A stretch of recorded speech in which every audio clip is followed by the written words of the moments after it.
أعوذ بالله السميع العليم من الشيطان الرجيم. بسم الله الرحمن الرحيم. الحمد لله رب العالمين وبه نستعين على أمور الدين وعلى آله وصحبه ومن تبعهم ووالاه. سبحانك لا علم لنا إلا ما علمتنا إنك أنت العليم الحكيم. رب اشرح لي صدري ويسر لي أمري واحلل عقدة من لساني يفقهوا قولي. رب يسر ولا تعسر وتمم بالخير. Assalamualaikum warahmatullahi wabarakatuh. InsyaAllah pada malam ini kita dalam kitab Ahli Sunnah wal Jamaah berhubung tentang tugasan malaikat dan nama-nama malaikat yang wajib kita mengetahui. Ya, amana rasul bima unzila ilaihi min rabbih wal mu'minun kullun amana billahi wa malaikatihi wa kutubihi wa rusulihi la nufarriqu baina ahadin min rusulihi wa qalu sami'na wa ata'na ghufranaka rabbana wa ilaikal masir. Jelas ya, bahawa baginda Rasulullah sallallahu alaihi wasallam melihat Jibril alaihissalam mempunyai 600 sayap. Malaikat-malaikat itu masing-masing diberi oleh Allah SWT kedudukan, darjat, ketinggian yang tertentu dalam menunaikan perintah-perintah Allah SWT serta menyampaikan risalah-risalah Allah Ta'ala, dan mereka sentiasa bertasbih sebagaimana dinyatakan oleh Allah SWT dalam surah Sofat ayat 164 hingga 166. Wa qala Allah Ta'ala wa ma minna illa lahu maqamun ma'lum wa inna lanahnu saffun wa inna lanahnul musabbihun. Malaikat-malaikat pula menegaskan pendirian mereka dengan berkata, dan tidak ada sesiapa pun dari kalangan kami, yakni malaikat, melainkan ada baginya kedudukan atau darjat yang diberi oleh Allah Ta'ala yang tertentu dalam menyempurnakan tugasnya. Malaikat ada tugas ya, kata, tapi malaikat itu makhluk Allah ghaib yang kita tak nampak. Dan sesungguhnya kami, yakni Allah, ya, sesungguhnya kamilah yang sentiasa berbaris. Malaikat ini berbaris, yakni menunjukkan, iaitu menjunjung perintah Allah Ta'ala dengan serta beribadah. Dan sesungguhnya kami, yakni malaikat, sentiasa bertasbih, mensucikan Allah dari sebarang sifat kekurangan. Ya, malaikat ni sentiasa mensucikan Allah. Apa kita ni selalu subhanallah walhamdulillah wa la ilaha illallah wallahu akbar. Subhanallah walhamdulillah wa la ilaha illallah wallahu akbar. Inilah tugasan kita juga, makhluk yang beriman. Maha suci Allah, ya, subhanallah, segala puji bagi Allah, walhamdulillah, wa la ilaha illallah, tiada Tuhan yang layak sembah kecuali Allah, wallahu akbar, Allah yang maha agung. Ini ucapan-ucapan yang menyucikan Allah, tidak mensyirikkan Allah, menjadikan hati kita tenang. Ya, menjadi hati kita tenang. Bila kita bertasbih, kita tenang. Sebab apabila kita bertasbih, mendekatkan diri kepada Allah Ta'ala, para iblis, para syaitan, para jebalak, para hantu, para jin yang zalim tidak akan mendekati kita. Betul. Sebab itu tenang, hati kita tenang. Ini gelapah, ya, susah hati lah, apa lah, ada je. Jangan bimbang tuan-tuan. Sebab itu Abu Hasan Al-Maturidi mengatakan, Abu Mansur atau Abu Hasan Al-Maturidi, Abu Mansur Al-Maturidi nyatakan bahawa manusia ini dalam qiblatullah. Kita ni dalam genggaman Allah. Allah dah bagi kita rancangan daripada kita 6 bulan 10 hari. Kita tak mimpi yang kita nak jadi imam, kita tak mimpi kita nak jadi pegawai, kita tak mimpi. Tapi Allah yang menunaikan permintaan kita, asbabnya sahaja. Semuanya adalah saranan, semuanya adalah daripada apa? Rancangan Allah Subhanahu wa taala. Baik. Sebab itu kita kena yakin tetap.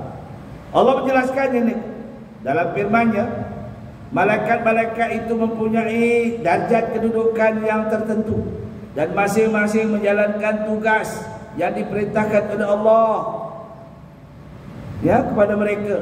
Mereka ni malaikat-malaikat itu juga taat, melaksanakan perintah Allah dan beribadah kepada Allah, dan mereka juga sentiasa bertasbih, bertahmid, mensucikan Allah dari segala sifat kekurangan. Ini malaikat. Kerana malaikat ini diwujudkan oleh Allah SWT untuk menjalankan tugas, melaksanakan segala tanggungjawab sebagai tugas masing-masing diberi. Malaikat Jibril diberi tugas sebagai pembawa wahyu, pembawa ilham di Jibril. Kita dapat ilham itu melalui malaikat Jibril. Nah, ilham, apa gaya aku nak sepak bola ke mana? Oh, contohlah. Ya, dalam perlawanan mesti ada ilham. Ya, nak pas sana. Sebab Allah yang mengaturkan. Sebab itu manusia dalam qiblatullah, dalam genggaman Allah, dalam perhatian Allah, dalam rancangan Allah.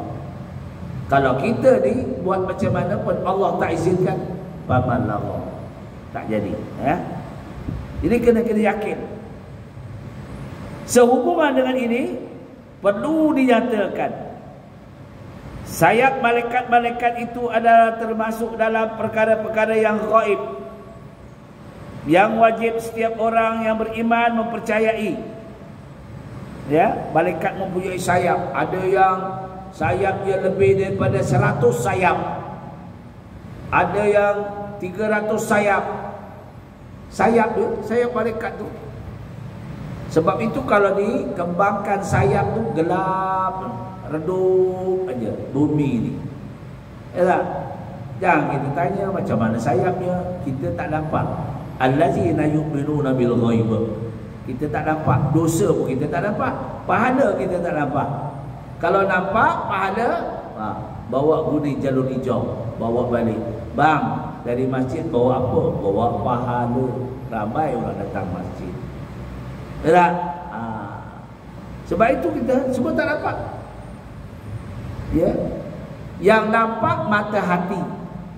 Sebab itu orang yang datang masjid, nak ibadat, nak beramal, lakukan ibadah, dia tak cari apa-apa, tapi nak cari keikhlasan, mardhatillah, keridhaan Allah Subhanahu wa taala. Tanpa mempersoalkan bagaimana keadaan malaikat itu, sifat-sifat malaikat, bentuk malaikat, warna dan lain-lainnya. Kerana orang yang beriman tidak diwajibkan untuk mengetahui perkara-perkara tersebut, di mana baginda Rasulullah SAW sendiri pun tidak memberitahu kepada mana-mana sahabat. Tak, dia pun tak tahu. Ya. Bilangan malaikat dan tugas-tugasnya. Malaikat-malaikat itu mempunyai bilangan yang ramai, yang tidak dapat dihingga banyaknya ramainya, melainkan Allah Subhanahu wa taala yang menyatakan dalam surah Al-Mudaththir, A'udzu billahi minasyaitonir rajim. Wa ma ja'alna ashaban nari illa malaikatan wa ma ja'alna 'iddatahum وَمَا جَعَلْنَا عِدَّتَهُمْ إِلَّا فِتْنَةً لِلَّذِينَ كَفَرُوا لِيَسْتَيْقِنَ الَّذِينَ أُوتُوا الْكِتَابَ وَيَزْدَادَ الَّذِينَ آمَنُوا إِيمَانًا ولا يرتاب الذين أوتوا الكتاب والمؤمنون ولا يقول الذين في قلوبهم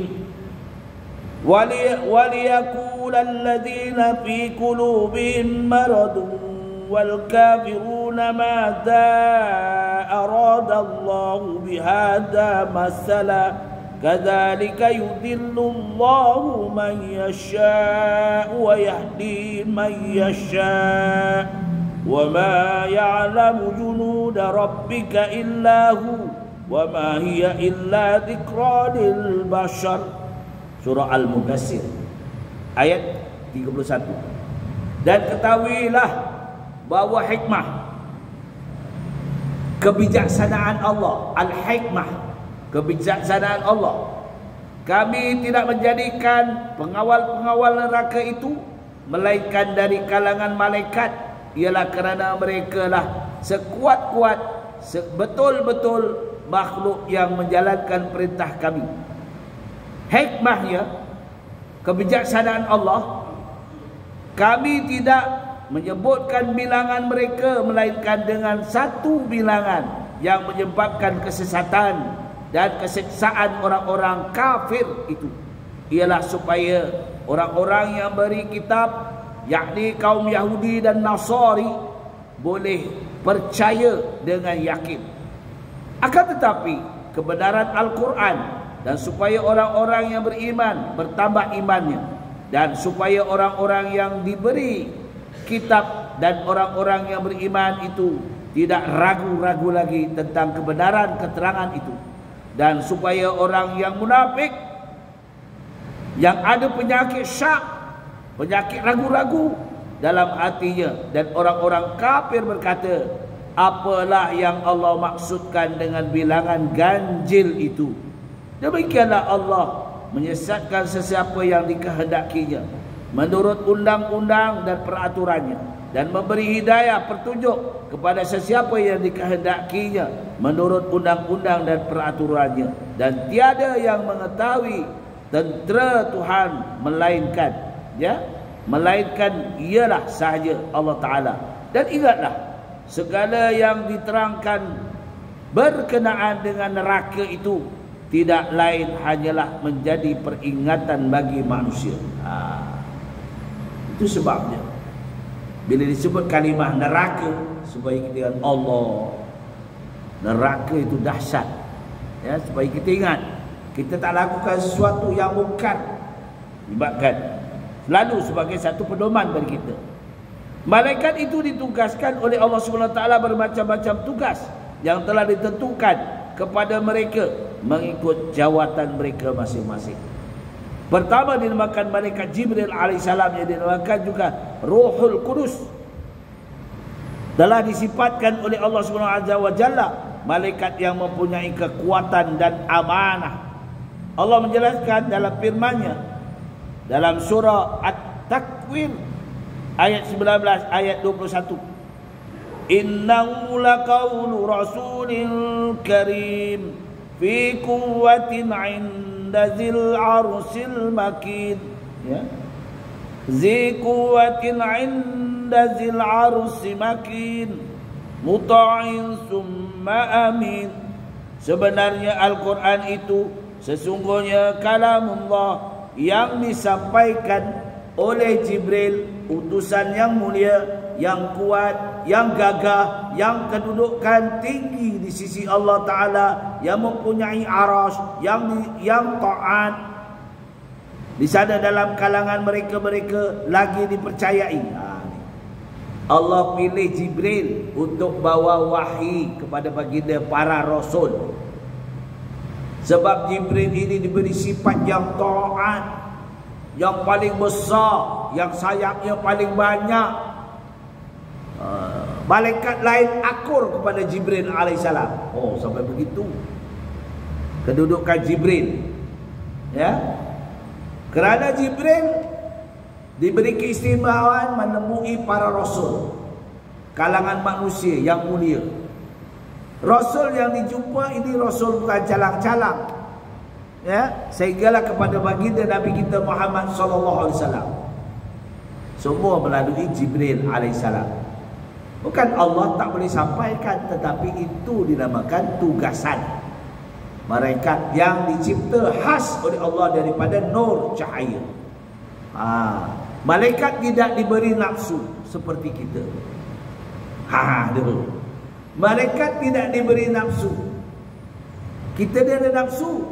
Sebab ni manusia ada kehendak. Manusia nak kahwin, manusia nak keluarga, manusia nak makan bersantai, manusia semua. Malaikat tidak. Malaikat makan tidak, minum tidak, tidur tidak, kahwin tidak, semua tidak. Manusia ada nafsu nak tidur, mengantuk, letih. Inilah sifat manusia. Ya. Sebab itu khuliqal insana dha'ifa. Allah jadikan manusia dalam keadaan lemah, kekurangan. Gagah macam mana pun akan kurang. Apa bukti? Allah nyatakan dalam surah Tin, summa radadnahu asfala safilin. Suatu masa orang yang kuat sebagai manusia itu akan lemah. Dulu muda, akan dewasa, akan tua, akan lemah, akan duduk, akan sembahyang atas kursi, akan macam-macam, akan. Yalah, itu manusia. Sebab itulah Allah, illal ladzina amanu wa 'amilus shalihat, kecuali yang beramal soleh yang dikira oleh Allah Taala. Walahum ajrun ghairu mamnun, baginya adalah keistimewaan ghairu mamnun. Fama yukadzibuka ba'du biddin, Allah suruh malaikat juga jaga dia bila dia mati dikebumikan. Waktu mudanya dia beramal, dia tidak kerana manusia, kerana Allah. Maka kuburnya itu tiap-tiap hari akan dicatat apa yang diamalkan masa hidup dia sampai hari kiamat. Ini tugas Allah kurniakan kepada manusia yang insana fi ahsani taqwim. Manusia yang selalu melakukan kebaikan dan bertakwa kepada Allah. Dan bimbang tuan-tuan, kita buatlah mana yang baik. Bila kita lakukan kerana Allah, maka Allah akan sabitkan kita. Ya. Bagaimana dijelaskan oleh Allah dalam surah Asy-Syu'ara ayat 192 hingga 194. A'udzu billahi minasyaitonir rajim. Wa innahu latanzilu rabbil alamin. Nazzala bihi ruhul amin ala qalbika litakun. Sesungguhnya Al-Quran, yakni yang diantara isinya kisah-kisah yang tersebut adalah diturunkan oleh Allah, Tuhan sekalian alam. Ia dibawa turun oleh malaikat Jibril yang amanah ke dalam hatimu. Malaikat Jibril membawa ayat-ayat itu dihadapkan kepada Rasulullah sallallahu alaihi wasallam secara wahyu. Rasulullah bukan macam kita menghafaz Quran, kita berbuih-buih mengulang-ulang pun lupa. Rasulullah sekali dia apa yang sampai kepadanya sampai dia wafat. Sebab itu Allah pilih Rasul itu adalah ummiyi. Dalam surah Al-Jumu'ah kan, Rasul ummiyina rasulah.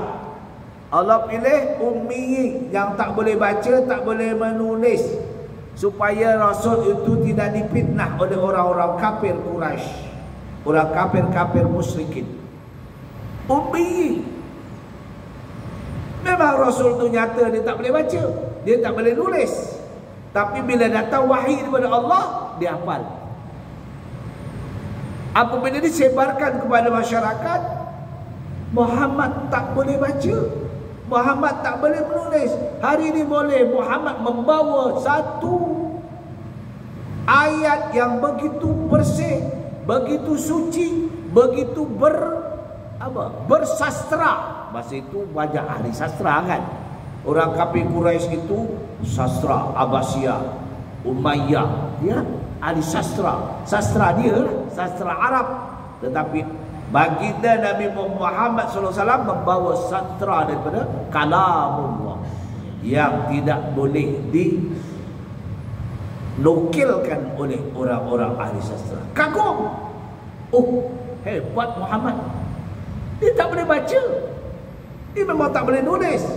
Ini hikmah Allah.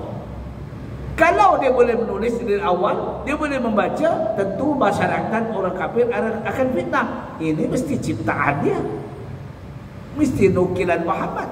Sebab itu Allah pilih Muhammad itu sengaja. Hikmah Allah, kebijaksanaan Allah.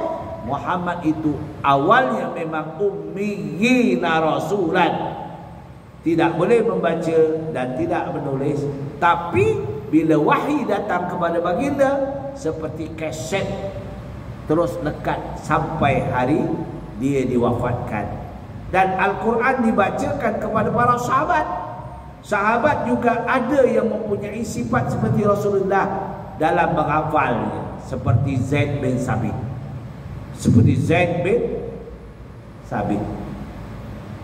Zaid bin Sabit ini apabila peperangan antara setelah wafatnya baginda Rasulullah SAW, maka ramai baginda wafat Rasulullah, ramai orang-orang yang bermula Islam balik murtad kerana tak mau keluar zakat, kedekut, bakhil.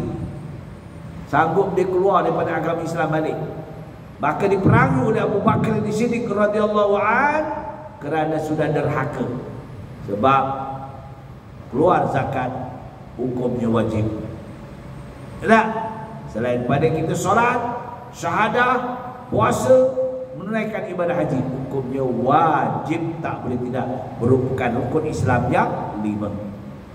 Bila dia orang tak mau melakukan, meluarkan zakat, maka diperangi oleh Abu Bakar As-Siddiq radhiyallahu an. Dalam peperangan itu ramailah sahabat yang gugur dalam peperangan. Lalu Umar Ibn Khattab memberi pandangan kepada Abu Bakar As-Siddiq. Ya Abu Bakar As-Siddiq, ramai orang-orang Islam yang gugur dalam peperangan, ramai yang hafizil Quran gugur, nanti takut khawatir Al-Quran ini tidak dapat dinukilkan. Lalu Abu Bakar memberi arahan kepada Umar, kau ambillah, lantiklah Zaid bin Sabit mengkepalai. Ketika itu Zaid bin Sabit dalam lingkungan 18 tahun. 18 tahun. Sebab itu orang muda banyak hafaz Quran. Kita lama-lama ni hafaz juga. Lama-lama bodoh-bodoh tahfiz, lama-lama tahfuz. Kalau tak rajin. Tapi kalau Quran itu sebagai satu amalan hari-hari, dia lekat terus, betul. Ya. Dia lekat. Tapi kita sebab kita ni ada banyak gangguan.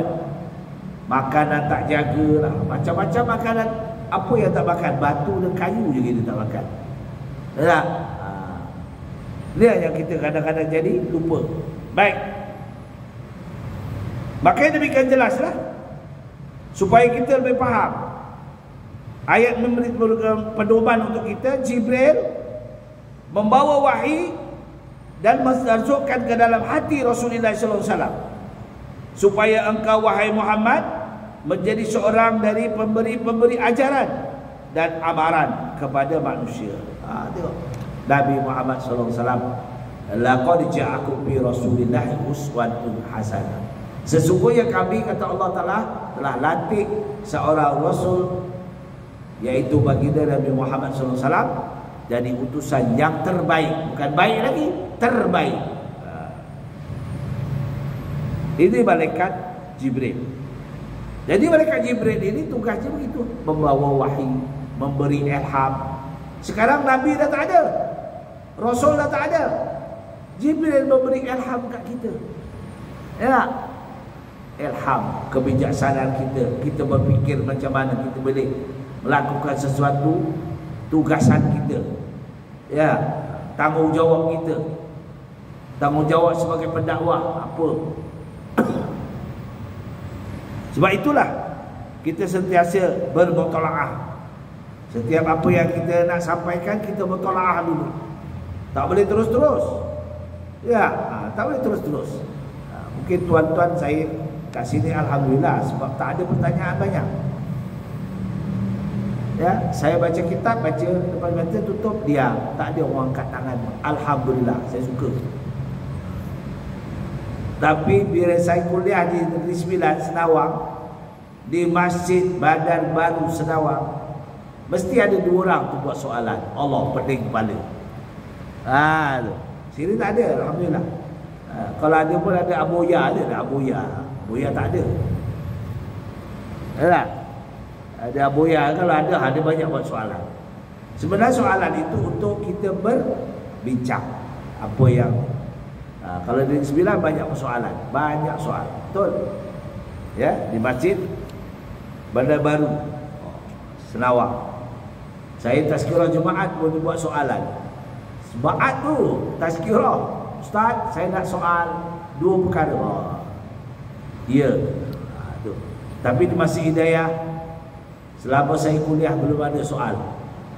Alhamdulillah, sebab saya sampaikan semua mungkin faham ataupun tak berapa faham. Wallahu a'lam. Jadi hari ini tentang malaikat, ya. Selesai tentang Jibril tadi. Bila soal Jibril apa tugasnya? Membawa wahyu. Utusan Allah, itu Jibril. Untuk para nabi dan rasul. Apabila nabi dan rasul dah tak ada, dia memberi ilham kepada para ulama-ulama. Al-ulama warisatul anbiya. Sebab itu ulama-ulama yang dipilih daripada kalangan negeri atau negara. Contoh bukti yang dipilih sebagai ketua syar'iyah, dia boleh memberi fatwa. Ya? Saya boleh bagi, tapi bukan fatwa, petua. Petua lain. Apa contoh petua? Ini petua Rasulullah memang ada. Contoh yang saya jelaskan pagi tadi. Orang tak faham selawat sallallahu ala Muhammad. Salam, ambil salam tu letak kat dada. Apa pasal? Ini ada sejarah. Sahabat saya, dia belajar di Mekah 15 tahun. Di Mekah belajar. Cakap Arab macam air ya. Satu ketika dia kena badi mayat. Tahu badi mayat? Dia tak mandikan mayat. Dia terkejut orang mati. Jiran dia meninggal dunia. Ketika itu nak ambil pemeriksaan O-level. Umur yang masih muda. Pemeriksaan O-level sehingga belum Cambridge. Ya, sebelah rumah dia. Apartment lah. Bukan apartment, apa ni? Quarters. Tiba-tiba jatuh tengah telefon. Jatuh, pap, jatuh. Dia datanglah, bawa ke hospital. Bawa budak tu ke hospital dengan bapaknya. Sampai hospital, disahkan budak itu sudah meninggal dunia. Yang dia ni duduk sorang-sorang. Isteri duduk kampung, dia duduk sorang-sorang kat Brunei. Kisah kat Brunei ni. Dia terbenung. Alah, budak masih kecil macam mana meninggal ya? Aku ni dah tua. Bila pula aku meninggal? Aduh. Tu namanya badi. Dia berfikir dia mati. Orang yang fikir mati ni bagus pula, ingat mati, sunnah. Tapi kalau aku nak mati bila? Aku mati bila? Buat kerja jadi malas. Betul? Aku nak kerja waktu ni, nak buat aktiviti, nak jadi malas. Nak jual durian pun malas. Aku mati nanti. Jadi, ya, nak buat projek pun malas. Takut aku mati. Jadi tak boleh buat semua. Ini penyakit namanya. Memang hukumnya sunat ingat mati. Kullu nafsin za'iqatul maut. Memang mati itu tunang kita. Hanya bila nak datang kat kita, dia nak pinang kita, tak tahu wallahu alam. Tapi dia dah kena penyakit. Aku mati, nak tidur tak boleh tidur malam. Takut dia tidur mati. Sampai gitu. Jadi ada satu hamba Allah tu memberi pandangan pada dia sebagai petua. Ustaz. Dia ustaz dia juga. Alim bahasa Arab pop macam api, macam bayi. Tapi ilmu itu dia tak ada. Ustaz, senang saja ubatnya ustaz. Setiap kali lepas solat berjamaah, ustaz salam, ustaz ambil tangan dia terus sapukan kat dada. Betul dia buat sebulan, hilang perasaan takut mati. Dah. Sampai sekarang ada lagi. Padahal ketika itu dah usia, sekarang mungkin dekat 90 umurnya. Kahwin kedua dah. Sampai begitu. Alhamdulillah.